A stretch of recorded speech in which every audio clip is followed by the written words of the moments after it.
Assalamualaikum warahmatullahi wabarakatuh. Perkenalkan, nama saya Abdullah. Saya dari Prodi Manajemen Pendidikan Islam di Institut Agama Islam Cirebon. Saya di sini akan mempresentasikan materi tentang konsep mempengaruhi, memperdayakan dan politik dalam organisasi, serta ada teori influence, teori power, empowerment, dan politik dalam mata kuliah kewirausahaan pendidikan. Baik, langsung saja. Di sini saya akan memaparkan tentang konsep mempengaruhi, memperdayakan, dan politik dalam organisasi. Mempengaruhi, konsep ini berkaitan dengan kemampuan seseorang atau kelompok untuk mempengaruhi pemikiran, sikap, dan tindakan orang lain. Dalam konteks organisasi, mempengaruhi adalah keterampilan penting bagi pemimpin dan anggota tim untuk mencapai tujuan bersama. Melalui kemampuan mempengaruhi individu atau kelompok dapat merancang pesan yang efektif, menggunakan kekuatan persuasif, dan membangun hubungan yang kuat dengan orang lain di dalam organisasi. Kemudian ada memperdayakan. Konsep memperdayakan berkaitan dengan pemberian otoritas, tanggung jawab, dan kepercayaan kepada individu atau kelompok dalam organisasi. Memperdayakan anggota tim berarti memberikan mereka kewenangan dan kebebasan untuk mengambil keputusan, mengelola proyek, dan berpartisipasi dalam proses pengambilan keputusan. Kemudian ada politik. Politik dalam organisasi merujuk pada upaya individu atau kelompok untuk mempengaruhi alokasi sumber daya, kekuasaan, dan keputusan organisasi dengan cara yang dapat menguntungkan mereka sendiri atau kelompok mereka. Politik dapat melibatkan upaya membangun aliansi, menjalin hubungan, atau berpartisipasi dalam dinamika kekuasaan yang ada di dalam organisasi. Dalam mengelola organisasi, penting untuk memahami dan mempertimbangkan konsep mempengaruhi, memperdayakan, dan politik ini. Pemimpin yang efektif harus mengembangkan keterampilan mempengaruhi yang baik, mendorong memberdayakan anggota tim, dan menciptakan hukum kerja yang transparan berdasarkan kinerja. Kemudian ada hubungan antara konsep mempengaruhi, memberdayakan, dan politik dalam organisasi.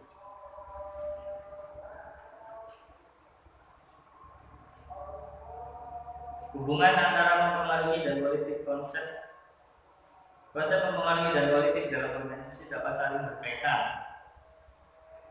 Seringkali individu atau kelompok yang memiliki kemampuan mempengaruhi yang kuat juga dapat menggunakan politik organisasi dalam mencapai tujuan mereka.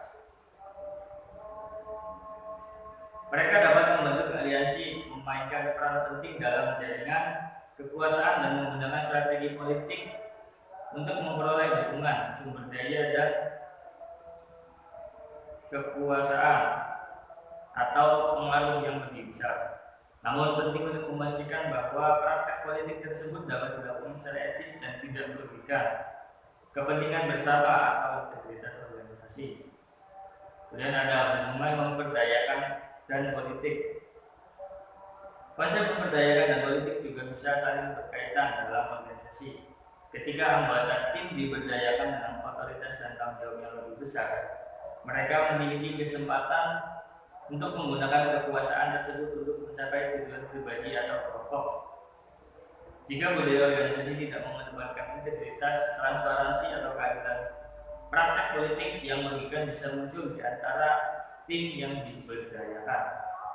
Kemudian ada mempengaruhi dan memperdayakan.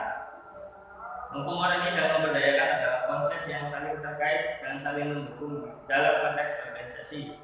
Kemampuan mempengaruhi yang efektif dapat digunakan untuk memperdayakan anggota tim dengan mengkomunikasikan visi, menginspirasi mereka, dan meyakinkan mereka tentang pentingnya kontribusi mereka dalam mencapai tujuan organisasi. Dalam mengelola organisasi penting untuk menjaga keseimbangan antara mempengaruhi, memberdayakan, dan politik. Pemimpin harus menggunakan kekuatan mempengaruhi mereka secara etis dan fokus pada pencapaian tujuan organisasi dan kesejahteraan. Mereka juga harus menciptakan lingkungan yang mendorong memberdayakan anggota tim sambil menghindari praktek politik yang merugikan dan menciptakan keadilan serta integritas dalam organisasi.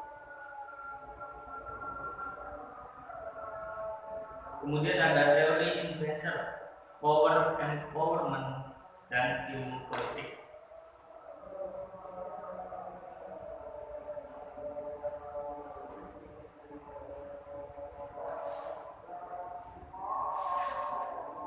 Influencer atau pengaruh. Pengaruh merujuk pada kemampuan seseorang atau sekelompok individu untuk mempengaruhi pemikiran, perilaku, atau keputusan orang lain. Pengaruh dapat diwujudkan melalui komunikasi persuasif, kepemimpinan yang efektif, atau keahlian dalam negosiasi. Pengaruh bisa bersifat positif atau negatif tergantung pada tujuan dan dampak yang dihasilkan. Kemudian ada power atau kekuasaan, merujuk pada kemampuan seseorang atau kelompok untuk mempengaruhi atau mengendalikan tindakan orang lain, baik dengan cara langsung maupun tidak langsung. Kemudian ada empowerment atau pemberdayaan, mengacu pada proses yang meningkatkan kepercayaan diri, otonomi, dan partisipasi individu atau kelompok dalam pengambilan keputusan yang mempengaruhi kehidupan mereka. Pemberdayaan dapat terjadi melalui akses terhadap pendidikan, sumber daya ekonomi, kesetaraan gender, keterlibatan politik, dan partisipasi dalam pengambilan keputusan yang bersifat demokratis. Kemudian ada politik atau ilmu politik. Ilmu politik adalah studi tentang pembentukan implementasi dan distribusi kekuasaan dalam masyarakat. Ini melibatkan analisis dan pemahaman tentang institusi politik, proses pengambilan keputusan, ideologi politik, konflik, partisipasi politik, dan dinamika hubungan kekuasaan di dalam masyarakat. Ilmu politik juga mempelajari interaksi antar negara, masyarakat sipil, aktor politik lainnya. Kemudian ada hubungan antara kekuasaan, pengaruh, pemberdayaan, dan politik. Kekuasaan adalah elemen sentral dalam politik. Kekuasaan dapat dimiliki oleh setiap individu, kelompok, atau lembaga, dan dapat digunakan untuk mempengaruhi dan mengendalikan tindakan orang lain. Kekuasaan dapat bersifat formal, seperti kekuasaan yang diberikan oleh posisi jabatan atau hierarki, atau tidak formal, seperti kekuasaan yang berasal dari pengaruh profesi, pengaruh personal, atau sumber daya yang dimiliki. Kemudian ada pengaruh atau influence. Pengaruh adalah mekanisme yang digunakan untuk mempengaruhi pemikiran, perilaku, atau keputusan orang lain. Pengaruh bisa bersifat persuasif atau manipulatif, tergantung pada tujuan dan metode yang digunakan. Pengaruh dapat muncul dari berbagai sumber, seperti kecerdasan, kepemimpinan karismatik, otoritas formal, atau popularitas. Kemudian ada pemberdayaan atau empowerment.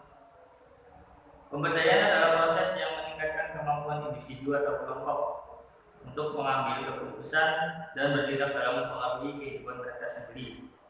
Pemberdayaan politik dapat melibatkan akses terhadap pendidikan, sumber daya ekonomi, kebebasan berpendapat, hak-hak sipil, dan partisipasi dalam proses politik. Pemberdayaan bertujuan untuk mengurangi ketidaksetaraan, kekuasaan, dan memperkuat posisi individu atau kelompok yang sebelumnya terdidikan atau terdiskriminasi.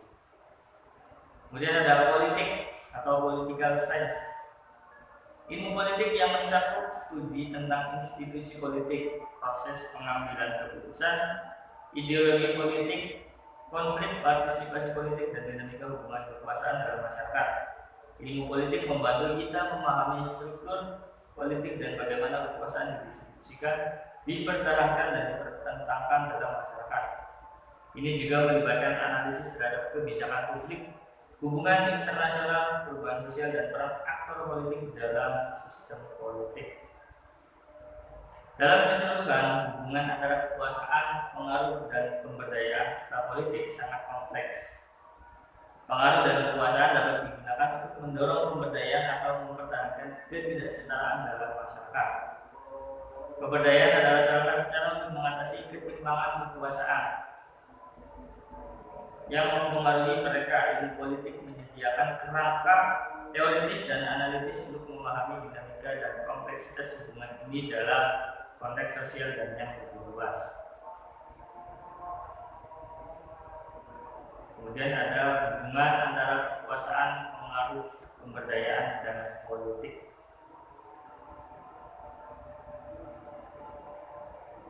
Selain itu penting bahwa hubungan antara kekuasaan, pengaruh, pemberdayaan, dan politik dapat saling mempengaruhi. Misal, kekuasaan yang dikendalikan oleh kelompok tertentu dapat digunakan untuk mempengaruhi proses politik dan mencegah pemberdayaan individu atau kelompok yang lain. Sebaliknya, pemberdayaan individu atau kelompok yang sebelumnya tertinggikan dapat menghasilkan peningkatan kekuatan dan pengaruh mereka dalam politik. Pemberdayaan politik juga seringkali melibatkan upaya untuk mengubah struktur kekuasaan yang tidak adil atau tidak seimbang. Misal, gerakan sosial dan politik sering berusaha memperjuangkan hak-hak sipil, kesetaraan gender, perlindungan lingkungan, atau retribusi kekayaan untuk mengurangi kesenjangan sosial dan memberikan akses yang lebih adil kepada semua anggota masyarakat. Selain itu, politik juga mempengaruhi pemberdayaan dan distribusi kekuasaan melalui partisipasi politik, baik melalui pemilihan umum, alat korektif, atau advokasi. Individu dan kelompok dapat berkontribusi dalam pengambilan keputusan politik. Dalam kesimpulannya, kekuasaan, pengaruh, pemberdayaan, dan politik saling terkait dan berdampak satu sama lain. Pemahaman tentang hubungan itu penting dalam mengendalikan diri, dalam menganalisis diri, dan memahami struktur kekuasaan, dinamika politik, dan upaya untuk mencapai pemerataan dan keadilan dalam masyarakat. Baik, mungkin itu saja sedikit materi yang telah saya sampaikan. Kurang dan lebihnya mohon maaf. Assalamualaikum warahmatullahi